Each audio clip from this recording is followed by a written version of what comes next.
लगारी ऐं पाण हिते गॾु मौजूदु आहियूं अॼो के टॉपिक सां गॾु।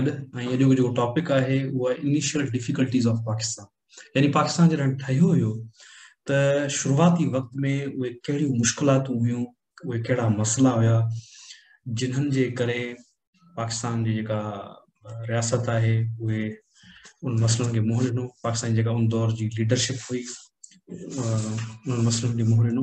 उन्हनि बुनियादी मसइलनि से पाण चलो अस्सलाम वालेकुम दोस्तों, सॉरी थोड़ो पाण ही डिस्टर्ब थिया है कंहिं मामले करे। Now will move for the slide number 1।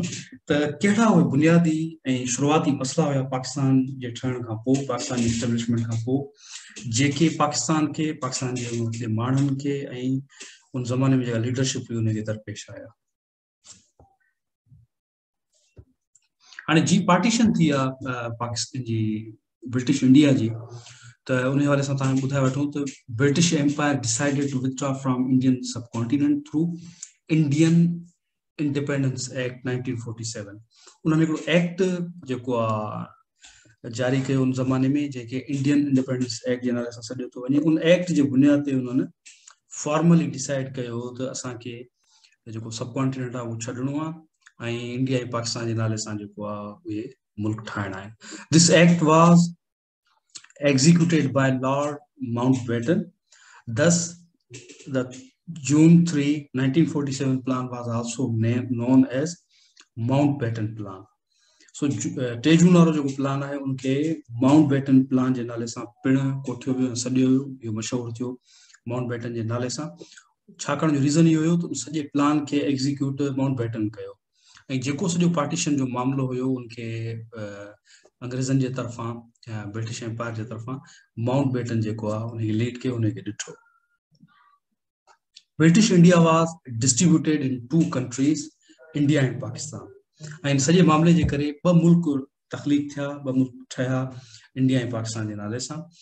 5 federating units, Bengal, Sindh, Punjab, Balochistan and NWFP यानी खैबर पख्तूनख्वा, उन ज़माने में उनखे NWFP सॾींदा हुआ।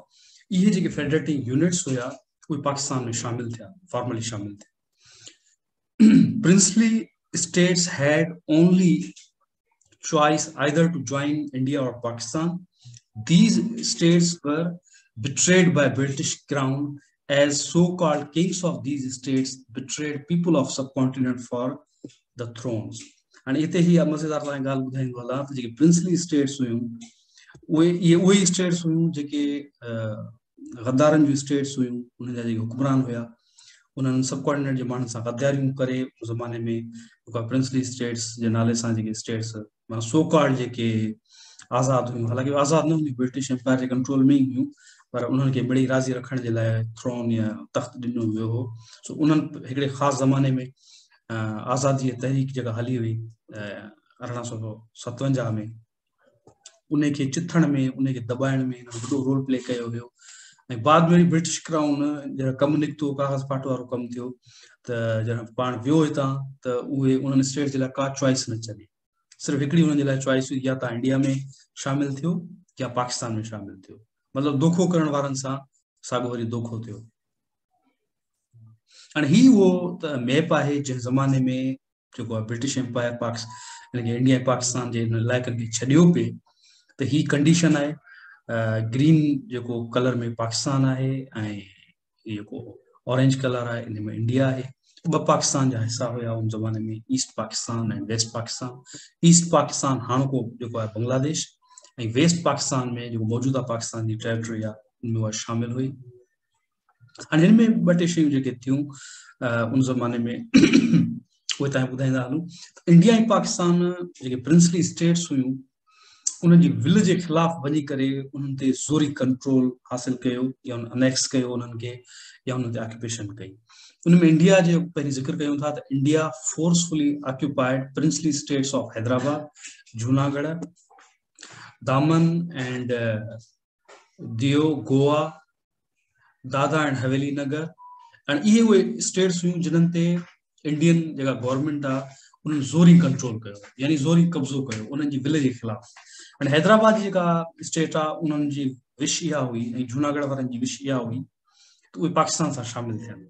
पर जोग्राफिकली इहो पॉसिबल न हो, छाकाणि उहे बिल्कुलु इंडिया जे विच में हुयूं। अञा जूनागढ़ खे थोरो मिलंदो हुयो, समुंड मिलंदो हुयो। हैदराबाद एंटायरली कंप्लीटली इंडिया जी टेरिटरी जे अंदरि हुयो। हालांकि पाकिस्तान जी लीडरशिप जी बि इहा ख़्वाहिश हुई उन ज़माने में त इहे रियासतूं पाकिस्तान जो हिसो थियनि, पर जोग्राफिकली इहो ॾाढो मुश्किल हुयो, जंहिं कारण इंडिया खे उन ज़माने में इहो मौक़ो मिली वियो। हालांकि पहिरीं जेका इंडिया जी लीडरशिप हुई इलाही कोशिशि कई, हिन सां ॻाल्हियूं कयूं कि उन्हनि खे कंहिं तरीक़े सां इन मामले में राज़ी कजे तो इंडिया सां शामिल थियनि, पर जॾहिं उहे राज़ी न थियूं त फोर्सफुली बाक़ाइदा फौजी चढ़ाई करे उन्हनि स्टेट्स ते कब्ज़ो कयो हुयो, उन्हनि ते हमलो करे उन में ज़ाहिर डेथ्स थियूं, कैजुअलिटीज़ उन ज़माने में थियूं, पर बहरहाल कंहिं तरीक़े सां उन्हनि ते कंट्रोल कयो वियो।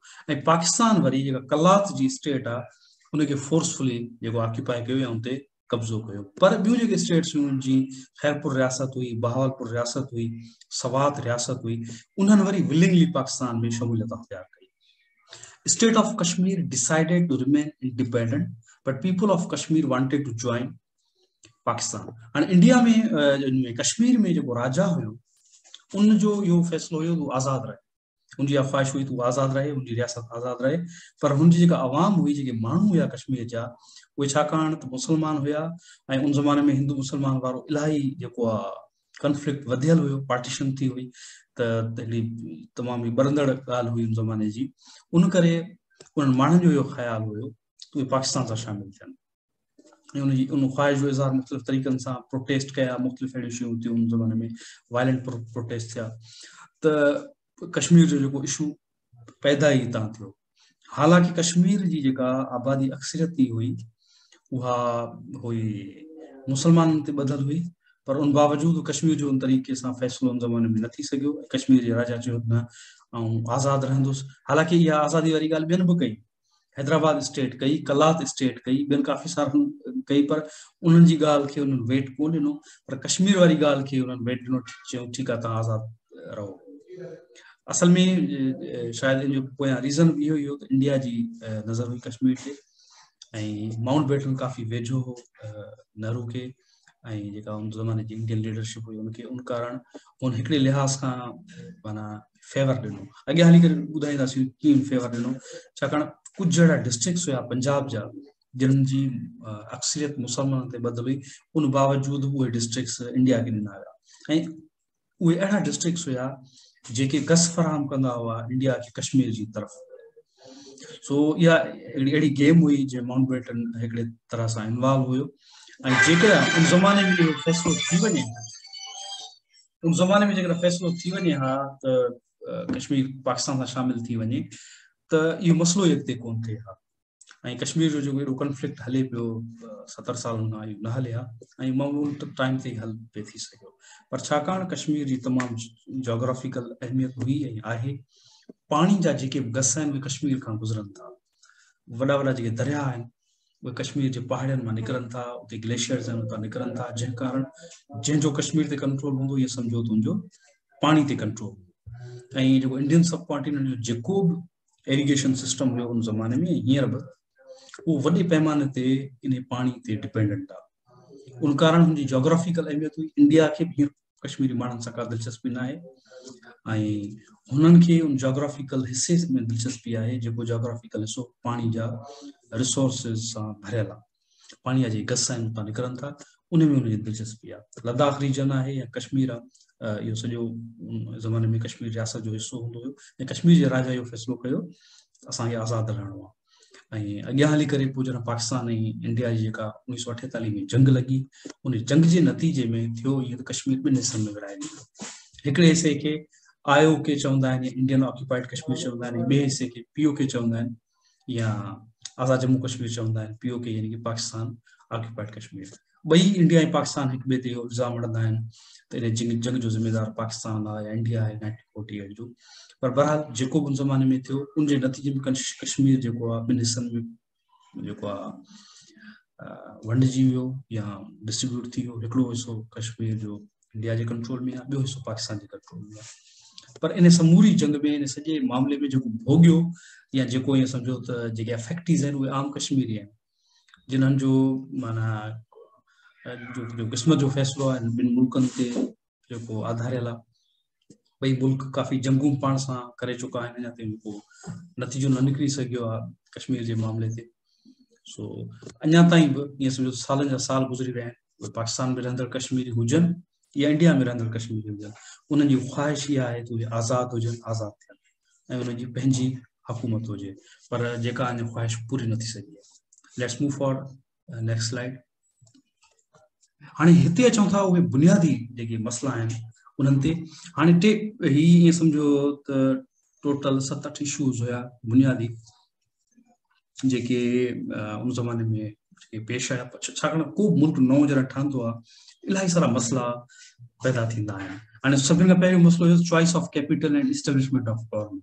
इहो डिसाइड करणु त कैपिटल सिटी पाकिस्तान जो किथे हुजे, इहो बि हिकिड़ो उन वक़्त में हिकिड़ो मसलो हुयो। कुझु माण्हुनि जो ख़्यालु हुयो ढाका हुजे, कुझु चवनि पिया त लाहौर हुजे, कुझु चवनि पिया कराची हुजे, पर बहरहाल काफ़ी डिस्कशन्स खां पोइ उन्हनि बाद में इहो डिसाइड कयो त कैपिटल सिटी ऑफ पाकिस्तान जेको हूंदो कराची हूंदो, ऐं वॾी पोर्ट हुयो कराची, जंहिं कारण उन ज़माने में वॾी अहमियत हुई कराची कारोबारी हिसाब सां, ऐं हिकिड़ो वॾो शहर हुयो। सो कराची खे उन्हनि बाद में डिसाइड कयो कैपिटल सिटी कंदासीं। उनखां अलावा ॿियो मसइलो जेको हुयो अनफेयर डिस्ट्रीब्यूशन, बाउंड्री डिस्ट्रीब्यूशन जो आहे, जेका बाउंड्री जी डिस्ट्रीब्यूशन थी हुई, जेका रेड क्लिफ लाइन सॼी थी वञे, त रेड क्लिफ जेको हुयो उन अची करे डिस्ट्रीब्यूशन कई हुई बॉर्डर्स जी इलाइक़नि जी, उनमें पिणु ईअं चई सघे तो फेयर तरीक़ो न हुयो। उनमें इलाही सारा एतिराज़ हुया उन वक़्तु मुस्लिम लीग जा, जिन्हनि एतिराज़नि खे ध्यान में न रखियो हुयो ऐं उन्हनि एतिराज़नि खे हल करण जे लाइ कुझु बि न कयो। उन करे इहे इशूज़ बाउंड्री जा टाइम ते थिया। उन खां अलावा मुसलमान जेके रेफ्यूजी इंडिया मां आया, यानी मुसलमान जेके पनाहगीर हुया या मुहाजर हुया जेके इंडिया में आया हुआ लखनि जी तादाद में, बल्कि मिलियंस जी तादाद में उहे जेके हिते आया हुआ, कुझु ईस्ट पाकिस्तान विया ऐं ज़्यादा जो तादाद आहे उहो वेस्ट पाकिस्तान में आयो, ऐं जंहिं कारण उन यानी कि लॻ पलाण में उन माण्हुनि जी जेका हिकु ॿिए जे इलाइक़नि खां ॿियनि इलाइक़नि ॾे वञण जे सॼे प्रोसेस में लखे माण्हू क़तल थिया, उन पंहिंजी प्रॉपर्टीज़ विञायूं। ऐं हिते जॾहिं हिते आया पाकिस्तान में, त हिते पिणु उनजी रिहाइश जो मसइलो, उन खाधे पीते जो मसइलो, रोज़गार जो मसइलो, तमामु वॾा मसइला पैदा थिया जेके अॻियां हली करे डिस्कस कयूं था।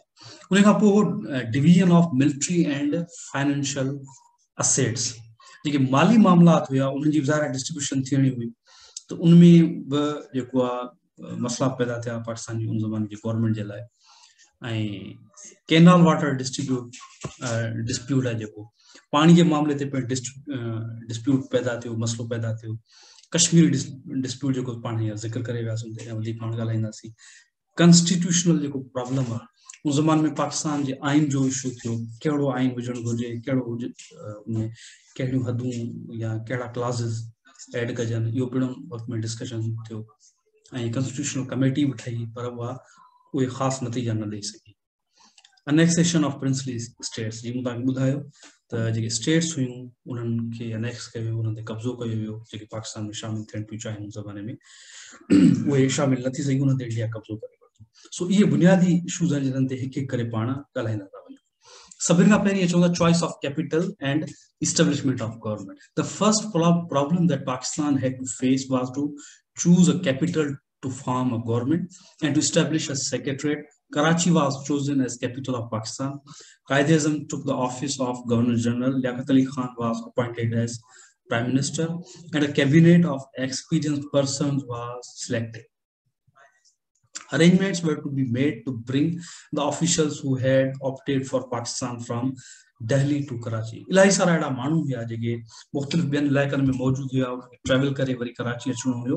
कुझु दिल्ली में मौजूदु हुया, उन ज़माने जी मुंबई जेका बाद में थी, ॿियनि मुख़्तलिफ़ इलाइक़नि में माण्हू जेके मौजूदु हुया उन्हनि खे हिते आणे करे जेको आहे पूरो जेको सिस्टम आहे उनजे हवाले करणो हुयो। त शुरूआत में जीअं तव्हांखे ॿुधायो इहो डिस्कशन हलंदड़ हुयो ऐं माण्हुनि इहो डिसाइड पे कयो त आया कंहिंखे कहिड़े शहर खे इहो माना जेको पाकिस्तान जो कैपिटल आहे उहो एज़ाज़ ॾिजे ऐं किथे क़ाइमु कजे कैपिटल। ऐं बाद में डिस्कशन खां पोइ हुननि डिसाइड कयो त कराची सही रहंदो ऐं कराची खे उन्हनि as capital of Pakistan decide कयो। अच्छा उन खां पोइ आहे अनफेयर बाउंड्री डिस्ट्रीब्यूशन। हाणे हिते आऊं तव्हां सां थोरो ज़िक्र कयां त रेडक्लिफ सर साइरल रेडक्लिफ हिकिड़ो ऑफिशियल हुयो ब्रिटिश गवर्नमेंट जो, उन खे इहा ज़िम्मेदारी ॾिनी वई त पाकिस्तान ऐं इंडिया जे विच में जेके बाउंड्रीज़ आहिनि उहे डिसाइड करे। उन हिकिड़ो कमीशन ठाहियो, उन कमीशन गॾिजी करे कुझु ई अरसे में इहो डिसाइड करे वरितो त ही इलाइक़ा मुस्लमाननि जा आहिनि ऐं ही इलाइक़ा हिंदुनि जा आहिनि, यानी ही पाकिस्तान में शामिल थींदा ऐं ही हिंदुस्तान में शामिल थींदा। ऐं उन तकड़ में कयल फैसले या तकड़ में कयल जेका डिस्ट्रीब्यूशन काफ़ी सारा मसला पैदा कया। माण्हुनि जूं प्रॉपर्टीज़ डिस्ट्रीब्यूट थी वियूं, माण्हुनि जे ॻोठनि जा ॻोठ डिस्ट्रीब्यूट थी विया, इलाइक़ा डिस्ट्रीब्यूट थी विया, जंहिं कारण माण्हुनि खे तमामु उन वक़्त में तकलीफ़ थी, माण्हुनि खे परेशानी जेको आहे मुंहुं ॾिसणो पियो। ऐं ख़ासि तौर ते ईस्ट पाकिस्तान में कुझु अहिड़ा इशूज़ थिया जेके सालनि जा साल हलंदा रहिया ऐं इलाइक़ा हिक ॿिए सां एॾा गॾमड़ करे छॾिया, एॾा मिक्स करे छॾिया जो जेके सालनि जा साल जेके बंगाली हुआ, जेके माना ईअं सम्झो त पाकिस्तानी पंहिंजे पाण खे सॾाइनि पिया, उहे इंडिया में रहिजी विया, इंडिया में रहण लॻा। ऐं काफ़ी सारा अहिड़ा इंडियंस हुआ जेके बंगाल जे इलाइक़नि में ईस्टर्न बंगाल में हलिया विया। सो इलाही सारा इशूज़ थिया। साॻियो पंजाब में थियो, ॿ जेके प्रोविंसिस हुया घणो इशू थियो ई उन्हनि ते। हिकिड़ो जेको प्रोविंस हुयो पंजाब जो, उनखे डिस्ट्रीब्यूट करे ॿिनि हिस्सनि में विरहायो वियो, हिकिड़ो इंडियन पंजाब जो पाकिस्तानी पंजाब जे नाले सां, ॿियो वरी बंगाल खे डिस्ट्रीब्यूट करे ॿिनि हिस्सनि में विरहायो वियो, ईस्टर्न बंगाल ऐं western Bengal. Eastern Bengal east Pakistan जे नाले सां मशहूरु थियो ऐं जो वेस्टर्न बंगाल हुयो उनखे हिननि हिंदुस्तान में शामिल कयो। ऐं सिंध जा पिणु कुझु इलाइक़ा हुया रण कच्छ वारा जेके इंडिया जे इलाइक़नि में हलिया विया, जेके तारीख़ी तौर ते सिंध जो हिसो हुया। ऐं इहा हिकिड़ी वॾी नाइंसाफ़ी थी। कुझु राजस्थान सां गॾंदड़ इलाइक़ा हुया सिंध जा, उहे पिणु रेडक्लिफ लाइन जे करे हलिया विया इंडिया में। हालांकि सिंध जी हींअर जेका बाउंड्री आहे कुझु ॿी हुजे आहे, जेकॾहिं रेडक्लिफ जेको कमीशन आहे सुठे नमूने सां इलाइक़ा डिस्ट्रीब्यूट करे आहे, त सिंध जी जेका टेरिटरी अञा वधीक हुजे आहे। 1000 स्क्वायर किलोमीटर जो सिंध जो इलाइक़ो रण कच्छ वटि हुयो ऐं राजस्थान वटि हुयो, उहो हिंदुस्तान में शामिल थी वियो इन रेडक्लिफ लाइन जे करे। A boundary commission was set up under a British chairman, Sir Cyril Radcliffe. He misused his powers and handed over Muslim majority areas like Gurdaspur, Ferozpur, Jalandhar to India, hence providing them a gateway to Kashmir. Quaid-e-Azam called it an unjust, incomprehensible and even perverse award. हाणे जी मूं तव्हांखे ॿुधायो त कुझु अहिड़ा districts हुया पंजाब जा जेके मुस्लिम मेजॉरिटी जा हुया, उहे ॾिना विया इंडिया खे, हिंदुस्तान खे, ऐं उहे गेटवे हुया कश्मीर ताईं। बाद में उन्हनि डिस्ट्रिक्ट्स मां घिड़ी करे इंडियन आर्मी आई ऐं अची करे कंट्रोल संभालियो कश्मीर जो। जेकॾहिं उहे डिस्ट्रिक्ट्स शामिल हुजनि हा पाकिस्तान में, शायदि एतिरो आसानी सां इंडियन आर्मी बाद में कश्मीर में दाख़िल न थी सघिया। पर बहरहाल इहो उन ज़माने जो जेको डिसीशन हुयो, उन बाद में नतीजा ज़ाहिर थिया ऐं पाकिस्तान ऐं हिंदुस्तान जे विच में कश्मीर ते जंग लॻी ऐं बाद में जंगूं लॻियूं जंहिंमें हज़ारे माण्हू जेके आहिनि मारिया विया। अच्छा उन खां पोइ ॿियो जेको मसइलो हुयो माण्हुनि जे क़त्लेआम, जीअं त लखनि जी तादाद में माण्हू इंडिया जेको इलाइक़ो हुयो, इंडियन सब कॉन्टिनेंट में इंडिया जा जेके इलाइक़ा उतां मुस्लमान पाकिस्तान जी तरफ़ आया ऐं मौजूदा पाकिस्तान जा जेके इलाइक़ा ख़ासि तौर ते सिंध ऐं पंजाब, उतां लखनि जी तादाद में हिंदू ऐं सिख लड़ पलाण करे इंडिया विया। हाणे इन सॼी लड़ पलाण में, इन सॼी माइग्रेशन में हिक ॿिए जे माण्हुनि खे इन्हनि क़तल कयो। हिते बि मसला थिया, हिंदुस्तान में मसला थिया, इंडिया में मसला थिया ऐं हज़ारनि लखनि जी तादाद में माण्हू क़तल थिया। On the birth of Pakistan, Hindus and Sikhs became more furious. In a planned move, Muslim properties were set on fire and they were compelled to leave Bharat for Pakistan with nothing but their lives. Millions of refugees were killed before they reached Pakistan. Many migrants were looted and had to be provided boarding immediately as they reached Pakistan. So, यो तमाम वॾो सान्यो हुयो partition जो ज़माने में, जीअं तव्हां ॿुधायो लखनि जी तादाद में माण्हू क़तल ऐं उहो सिलसिलो जेको आहे तेसीं ताईं हलंदो रहियो जेसीं ताईं इहा माइग्रेशन हलदी रही 1.5-2 साल ताईं माइग्रेशन हली इन सॼे सिलसिले में हिते पाकिस्तान में इशूज़ छा इंडिया में इशूज़ छा। अच्छा उन खां पोइ division of military and financial assets जेका माली ऐं जेका फौजी जेका उन वक्त जा जेके असेट्स हुआ उन जी डिस्ट्रीब्यूशन जेका थी उनमें पिण मसला थिया। In order to embrace Pakistan financially, India did a lot of dishonesty in the matters of Pakistan, which were concerned with its benefits. Pakistan was promised to get 750 million, but the Bharat government refused to give. Pakistan received only 200 million. Pakistan also did not receive the due share of the military assets. This dishonest attitude put Pakistan into great difficulties. And इन जा नतीजा तमाम भयानक निकलना हुआ आगे निकली भयानक किताब सही उन वक्त की जेका इंडियन गवर्नमेंट हुई उन रिसोर्स डिस्ट्रीब्यूशन में जेका है पाकिस्तानी गवर्नमेंट सां ये समझो डिसऑनेस्टी कई ऐं उन डिसऑनेस्टी के खिलाफ महात्मा गांधी भुख हड़ताल भी कई हुई प्रोटेस्ट कयो हुयो ये तारीख में मौजूद है। तो महात्मा गांधी जो वरी ख्याल हुयो तो पाकिस्तान जा जेके रिसोर्सिस जेके उन ड्यू आहिनि शेयर है उन जो उन्हनि खे ॾिनो वञे ऐं महात्मा गांधी उन वक्त में बाक़ायदा जेका इंडियन गवर्नमेंट हुई उन वक्त जी नेहरू जे अॻियां ऐं ॿियनि जे अॻियां प्रोटेस्ट कयो ऐं पुरज़ोर जेको आहे उनजी डिमांड हुई त फेयर तरीक़े सां डिस्ट्रीब्यूशन थिए ऐं पाण बि जूनो ट्रेवल कंदो रहंदो हुयो मुख़्तलिफ़ इलाइक़नि में ईस्टर्न हिस्सो हुयो पाकिस्तान जो वेस्टर्न हिस्सो मुख़्तलिफ़ इलाइक़नि में ट्रेवल पे कयो जेके रेफ्यूजीज़ आहिनि उन जा मसला हुन पे ॾिठा उन्हनि खे पे जेको आहे सपोर्ट कई इंडियन गवर्नमेंट ते जेको आहे ज़ोर बि भरियो त जेके रेफ्यूजीज़ वञनि पिया ऐं अचनि पिया उन्हनि खे प्रोटेक्ट कयो त उन्हनि सां बि मसइलो थिए पर बहरहाल तमामु हालात ख़राब हुआ इहो पॉसिबल न हुयो कि हिकिड़े माण्हू हिकिड़े अॻुवान जे चवण सां उहे मामला दुरुस्त थी वञनि।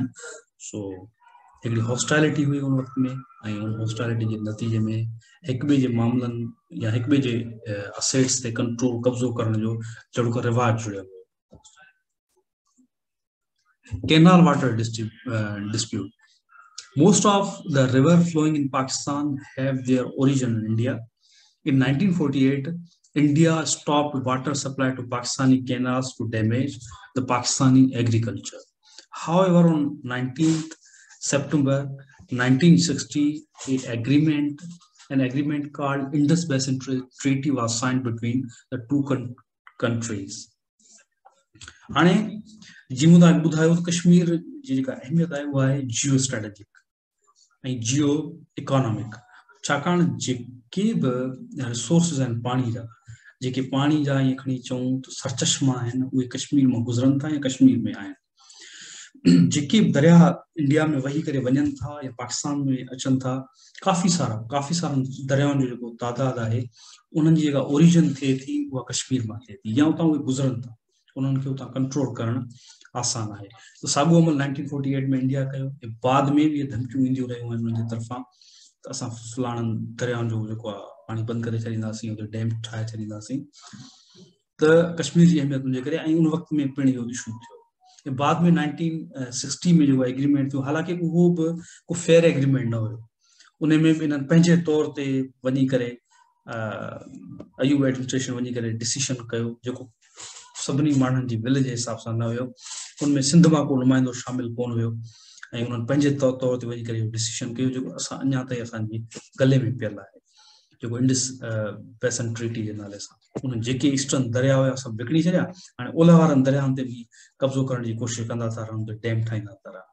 सो उन करे इहो हिकिड़ो वॾो कंट्रोवर्शियल ट्रीटी हुयो ऐं उनमें को हिकु बि सिंध मां नुमाइंदो हालांकि सिंध स्टेक होल्डर आहे वॾे वॾो स्टेक होल्डर आहे ऐं सिंध जो हिकु बि नुमाइंदो शामिल कोन हुयो ट्रीटी में ज़ाहिर जन सिंध उनमें पार्टी न हुयो त असां उनखे की फेयर एग्रीमेंट चई था सघूं फेयर एग्रीमेंट हो ई कोन हिकिड़ो डिक्टेटर उन ज़माने जो उन वञी करे पंहिंजी मर्ज़ी सां पंहिंजनि माण्हुनि या पंहिंजनि हमदर्दनि खे जेको आहे फेवर ॾियण जे लाइ ईस्टर्न दरिया जेके बि आहिनि विकिणी छॾिया ऐं उन्हनि पैसनि मां वरी असांजे सिंधु दरिया ते उन्हनि डैम ठाहियो जेके पैसा उतां मिलिया दरिया जे सौदे मां दरियाउनि जे सौदे मां उन सां वञी करे वरी उन्हनि डैम ठाहिया ऐं उन्हनि डैमनि जो फ़ाइदो उन्हनि असांखे कहिड़ो फ़ाइदो थियो सिंध जे माण्हुनि खे या एज़ सिंध असां ॾिसूं त उनखे को फ़ाइदो कोन थियो उन वक़्त में न वरी हीअं उन करे इहो जेको ट्रीटी हुयो पिणु कंट्रोवर्शियल आहे उन खां पोइ कश्मीर डिस्प्यूट उन ते पाण ॻाल्हाए आया आहियूं हिकिड़ी दफ़ा वरी उनखे दोहिरायूं था Kashmir dispute is the most important and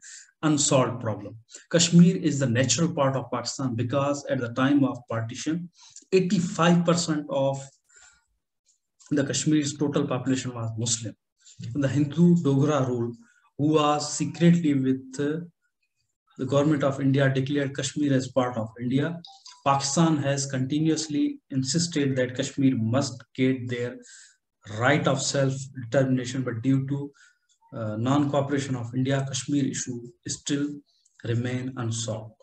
And इहो ज़िम्मेदारी ये नथा चई सघूं कि हिकिड़ी धुर ते आहे इन्ही धुरनि ते ज़िम्मेदारी आहे थी थिए इन मसइले खे हल कनि पर छाकाणि त वॾो हिसो जेको कश्मीर जो आहे उहो इंडिया में आहे इंडिया जे कंट्रोल में आहे उन कारण इंडिया ते वधीक ज़िम्मेदारी आहे थी थिए कश्मीर जे माण्हुनि जी जेका विल आहे जेका विश आहे उन मुताबिक़ डिसीशन थिए कश्मीर जा जेके माण्हू आहिनि इहो पाण तय कनि आया वो आज़ाद रहण था चाहिनि या वो छा था करणु चाहिनि उन्हनि जी विल ते फ़ैसिलो थिए उन्हनि ते न इंडिया फ़ैसिलो मढ़ण जो हक़ रखे थो न वरी पाकिस्तान न वरी दुनिया जी का ॿी ताक़त इहो हक़ रखे थी उन्हनि ते को फ़ैसिलो मढ़े न सिर्फ़ु कश्मीर पर दुनिया जी कंहिं बि क़ौम ते का ॿी क़ौम इहो फ़ैसिलो मढ़ण जो हक़ नथी रखे हुनखे छा करिणो आहे छा डिसाइड करिणो आहे साॻिए नमूने सां कश्मीरी माण्हुनि जो पिणु इहो हक़ आहे उन्हनि जो राइट आहे त हू डिसाइड कनि त आया हू पाकिस्तान में रहण था चाहिनि इंडिया में रहण था चाहिनि या आज़ादु रहण था चाहिनि जेको बि डिसीशन वठनि हू पंहिंजी विल सां वठण जो हक़ रखनि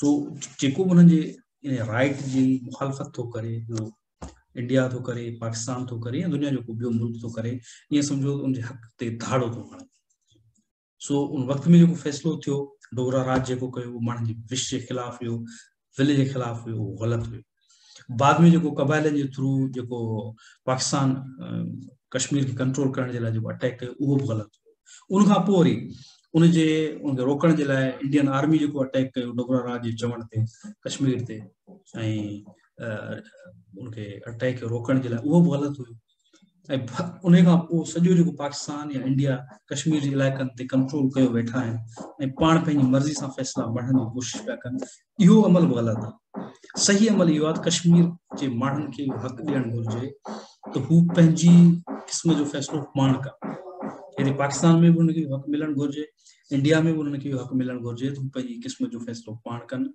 आया हू आज़ादु रहण था चाहिनि या इन्हनि ॿिन्ही मां कंहिं हिकिड़े मुल्क सां गॾु रहण था चाहिनि त पाण डिसाइड कनि इहो ई फेयर फ़ैसिलो हूंदो ऐं इहो ई उहो फ़ैसिलो हूंदो जेको यूएन में पास थियल करारदातनि जे मुताबिक़ हूंदो यूएन में जेके करारदातूं पास थियल आहिनि उनमें बि इहो ई ज़िक्र कयल आहे त कश्मीर जे माण्हुनि खे इहो हक़ हूंदो इहो राइट हूंदो त हू पंहिंजी मर्ज़ी सां फ़ैसिलो कंदो अच्छा हाणे अचूं था कॉन्स्टिट्यूशनल प्रॉब्लम हाणे शुरूआत में जॾहिं पाकिस्तान ठहियो त इहो फ़ैसिलो करणु त पाकिस्तान में कहिड़ो आइन मुरविज हूंदो कहिड़ो आइन हूंदो इहो पिणु ॾाढो उन वक़्त जो गंभीर मसलो हुयो the constituent assembly failed to frame a constitution even in 8 years lack of a permanent constitution created chances of unscrupulous interference in democratic process of Pakistan lack of a good constitutional framework opened the doors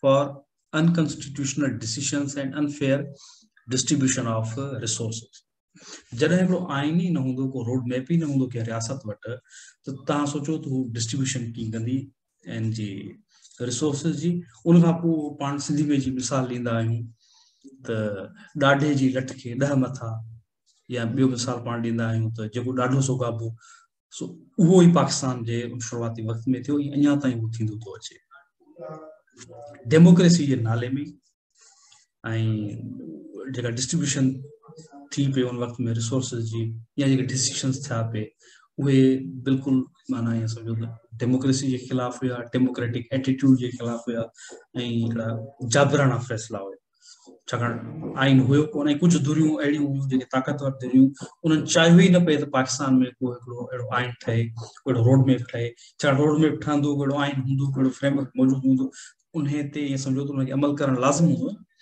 कुछ हूंदो ई कोन चवंदो पा जेके सही थो लॻे उहो पंहिंजी मर्ज़ी सां फ़ैसिला थो करे। उन करे उन्हनि चाहियो ई न पेद को आइन हुजे। ऐं 1935 जो जेको एक्ट हुयो, इंडियन एक्ट हुयो, उन में कुझु तब्दीलियूं करे उनखे एज़ आइन लागू कयो। हालांकि उहो एक्ट अहिड़ो एक्ट हुयो जंहिंजी मुस्लिम लीग सख़्तु मुखालफ़त कई हुई, चयो त सेंट्रलाइज़्ड आहे। ऐं जॾहिं पाकिस्तान ठही वियो त उहो जेको एक्ट वरी इन्हनि खे सफ़ा भलो लॻणु शुरू थी वियो ऐं उन में चंद तब्दीलियूं करे उन पाकिस्तान जे आइन तौर में लागू करे छॾियो। यानी मुनाफ़िक़त जी का हद हूंदी आहे, इन्हनि उहे सभु हदूं पाकिस्तान जी जेका उन वक़्त जी लीडरशिप हुई क्रॉस करे छॾियो। बाबा जेको तव्हांखे चंद साल अॻु में सभिनि खां वधीक बुरो पियो लॻो एक्ट, हाणे उहो पाकिस्तान जो आइन थी वियो। चंद उन में तब्दीलियूं करे उनखे आइन करे छॾियो। उन जो रीज़न हुयो त हीअ ॼाणी वाणी उनखे सेंट्रलाइज सिस्टम करणु पिया चाहिनि त जीअं जेका रिसोर्सिस जी एक्सप्लॉइटेशन आहे उनखे उहो आसानी सां सर अंजाम ॾेई सघे। ऐं जेके ॾाढा ग्रुप हुया जेके उन दौर जेका इस्टेब्लिशमेंट हुई या उन दौर में जेके ताक़तवर गिरोह हुया, उन्हनि पाण रिसोर्सिस के पंहिंजे तौर ते यूज़ करण जे लाइ आइन न पिया आणणु चाहियो त जीअं उनजी जेका वायलेशन आहे आसानी सां करे सघनि माण्हुनि जे हक़नि जी, माण्हुनि जे रिसोर्सिस जी, ऐं उहा उन्हनि कई बि सही। हाणे चऊं था जेका जेकी स्टेट्स हुयूं उन्हनि खे जेको अनेक्स कयो, जेको ऑक्यूपाई कयो, उनजो ज़िक्र मां करे चुको आहियां, वरी आऊं कयां थो। annexation of princely states. All Indian princely states were given the right to link up with either of dominions. However, the fate of following states remained undecided. Junagadh. The Muslim Nawab governing Junagadh favored in acceding to Pakistan, but Indian government sent army troops toward Junagadh and occupied the state by force in November 1947. And Junagadh जी जेका रियासत हुई उन जो फैसलो इहो हुयो त sir Shahnawaz वरी ॻाल्हि तव्हां ॿुधायां त सर शाहनवाज़ दीवान हुयो उन ज़माने में उन रियासत जो। ऐं जेको ज़ुल्फ़िकार अली भुट्टे जो पीउ हुयो सर शाहनवाज़, ऐं उन ई इहे ॻाल्हियूं शुरू करायूं मोहम्मद अली जिन्ना जे ज़रिए जेको जूनागढ़ जो नवाब हो उन सां त जूनागढ़ खे पाकिस्तान में शामिल थियणु घुरिजे। ऐं उन जो डिसीजन वठी बि छॾियो हुयो, पर इहो जीअं तव्हां ॿुधायो त जोग्राफिकली मुश्किल हुयो, छाकाणि बिल्कुलु इंडिया जे चारो तरफ़ इंडिया जी जेका टेरिटरी हुई उनखे लॻी पई जूनागढ़ खे। जूनागढ़ जो हिकिड़ो ख़ासि इलाइक़ो समुंड खे मिलियो पई, ॿियो चारो तरफ़ उनजी टेरिटरी इंडियन टेरिटरी जे विच में हुई, जंहिं कारण इंडिया न पियो चाहियो त पाकिस्तान जो को इलाइक़ो ईअं इंडिया में मौजूदु हुजे। उन कारण इंडियन जेका आर्मी हुई उन अटैक कयो ऐं हमिलो कयो, जूनागढ़ ते कब्ज़ो कयो। ॿियो हैदराबाद दक्कन, हैदराबाद जा जेके नवाब हुया उन्हनि पिणु फ़ैसिलो कयो त असां पाकिस्तान में शामिल थियण था चाहियूं। Hyderabad Deccan was the largest and richest state ruled by a Muslim ruler Nizam who decided to remain independent. But pressure tactics began to be applied by Indian government and Mountbatten. India attacked Hyderabad on 13th September 1948 and forcibly annexed this state to India. पहिरीं जो ख़्याल इहो हो हैदराबाद दक्कन जे नवाब जो निज़ाम जो त हू independent रहणु चाहे थो। उनखां पोइ उन चयो ठीकु आहे मूंखे इंडिपेंडेंट नथा ॾियो त मूंखे पाकिस्तान में शामिल थियणु ॾियो। उहो बि उन्हनि कोन मञियो। पोइ इंडियन आर्मी बाक़ाइदा अटैक करे जेको हैदराबाद दक्कन हुयो उन ते कंट्रोल हासिल कयो, उन ते कंट्रोल कयो। साॻियो हिते कमु असां वटि कलात में थियो। कलात जी जेका स्टेट हुई उन डिसीजन कयो त असांखे आज़ादु रहणो आहे, पर हुनखे आज़ादु रहणु न ॾिनो वियो। मुख़्तलिफ़ तरीक़ा यूज़ करे उन ते कंट्रोल कयो। NWFP जी उन दौर जी जेका लीडरशिप हुई उन्हनि जो ख़्यालु हुयो त असां आज़ादु रहंदासीं, उन्हनि खे पिणु आज़ादु रहणु न ॾिनो वियो ऐं रेफरेंडम जे नाले ते इहो फ़ैसिलो करायो वियो उन्हनि खे छा करिणो आहे। सो इहे मसइला उन वक़्त में पैदा थिया प्रिंसली स्टेट्स जा। लैंग्वेज इशू ही वो इशू आहे जेको उन ते ख़ासि ज़िक्र कोन थो कयो वञे, पर ही बुनियादी उहो इशू हुयो जेको अॻियां हली करे बांग्लादेश जी तहरीक तौर साम्हूं आहे। In 1948, the government of Dominion of Pakistan ordained Urdu as sole national language, sparking extensive protest among the Bengali speaking majority of East Bengal. And हिते हिकिड़ी शइ तव्हांखे नोट कराए वञा त जेका बंगाली जेका पॉपुलेशन हुई उहा समूरे वेस्ट पाकिस्तान खां उन वक़्त में वधीक 52% बंगाली हुआ, 48% सब ॿोलियूं ॻाल्हाईंदड़ हिते वेस्ट पाकिस्तान में मिलाए करे 48% हुआ। उन करे जेकर तव्हां जमहूरियत खे उन वक़्त में मञो पिए त इहो फ़ैसिलो वठो आहे जेको 52% चवनि पिया। उन्हनि चयो पिए त असांजी जेका ॿोली आहे उहा नेशनल लैंग्वेज असांजी बंगाली रहण था ॾियो, असांखे उर्दू न मढ़ियो। पर पाकिस्तानी जेका गवर्नमेंट हुई उन जो ज़ोरी फ़ैसिलो मढ़ण जी कोशिश कई ऐं उन नतीजे में वॾा प्रोटेस्ट थिया। Facing rising sectarian tensions and mass discontent with the new law, the government outlawed public meetings and rallies. The students of University of Dhaka and other political activists defied the law and organized a protest on 21st February 1952. The movement reached its climax when police killed student demonstrators on that day. The deaths provoked widespread civil unrest. After years of conflict, the central government relented and granted official status to the Bengali language in 1956. जेकर इहो ई न खे फ़ैसिलो करणो हुयो त हेॾो सारो हंगामो करण जी ज़रूरत कहिड़ी ऐं तव्हां पंहिंजे पाण खे डेमोक्रेटिक चयो छो पियो? चई छॾियो असां डिक्टेटर आहियूं, हिकिड़े पासे डेमोक्रेसी जूं ॻाल्हियूं, जमहूरियत जूं ॻाल्हियूं ऐं ॿिए पासे अहिड़ा फ़ैसिला जेके माण्हुनि जी विश जे ख़िलाफ़ हुजनि त डेमोक्रेटिक थी नथा सघनि। ऐं उहे डेमोक्रेटिक हुआ बि कोन। हिकिड़ी जेका बिल्कुलु नंढड़ी माइनॉरिटी जेका ॿोली हुई उर्दू, उन खे पूरे पाकिस्तान ते मढ़ण जी कोशिशि कई, बंगालियुनि ते मढ़ण जी कोशिशि कई, जेके 52% हुया। उहे ज़ाहिर आहे उन जे नतीजे में प्रोटेस्ट थियणा हुया ऐं इहे उहे प्रोटेस्ट हुया जिन रूट्स प्रोवाइड कया अॻियां हली करे जेको आहे 6 पॉइंट्स एजेंडा खे या 6 पॉइंट्स जो जेको हुयो मामलो हुयो अॻियां हली करे जेको पाकिस्तान जे लाइ मसइलो पैदा थियो या अॻियां हली करे खुली करे ॿुधायां त इंडिया ऐं पाकिस्तान जी जंग बि लॻी 1971 में ऐं उन जंग लॻण खां अॻु में जेका पूरी तहरीक हली हुई बंगालियुनि जी आज़ादी जे लाइ, उन जे जेके ॿिज आहिनि उहे इन तहरीक में शामिल आहिनि, इन तहरीक में छटियल आहिनि जेका लैंग्वेज मूवमेंट हुई। ऐं लैंग्वेज मूवमेंट खे असां ख़ुदि ईअं सम्झो वेस्ट पाकिस्तान जी जेका लीडरशिप हुई या उन ज़माने जी जेका पाकिस्तानी लीडरशिप हुई उन ख़ुदि बुनियाद फराहम कया। ज़ोरी हिकिड़ी लैंग्वेज खे तव्हां जरा मणींदो कंहिं आबादी जे मथां त उहा ज़ाहिर आहे रिबेल कंदी ऐं उन वक़्त में ख़ैर उन्हनि कंट्रोल करे वरितो उन रिबेलियन खे, पर बाद में उहा रिबेलियन एतिरी ताक़तवर थी वई जो पाकिस्तान खे उन्हनि 2 हिस्सनि में तक़सीम करे छॾियो। ॿिया बि उनजा काफ़ी सारा सबब हुया, पर बुनियादी सबब जेको शुरूआती सबब पाण चई सघूं था उहो लैंग्वेज जो हुयो। ऐं हींअर बि पाकिस्तान में जेके मसइला मौजूदु आहिनि उन्हनि खे डंडे जे ज़ोर ते हल करण जी कोशिशि कई थी वञे, ज़ोरी उनखे दॿाइण जी कोशिशि कई थी वञे, जेको अमल डेमोक्रेटिक न आहे, जेको अमल फेयर न आहे, सही न आहे। जेके मसइला आहिनि उहे ॻाल्हियुनि जे ज़रिए हल थियणु घुरिजनि ऐं सुठनि डिसीशन जे ज़रिए हल थियणु घुरिजनि।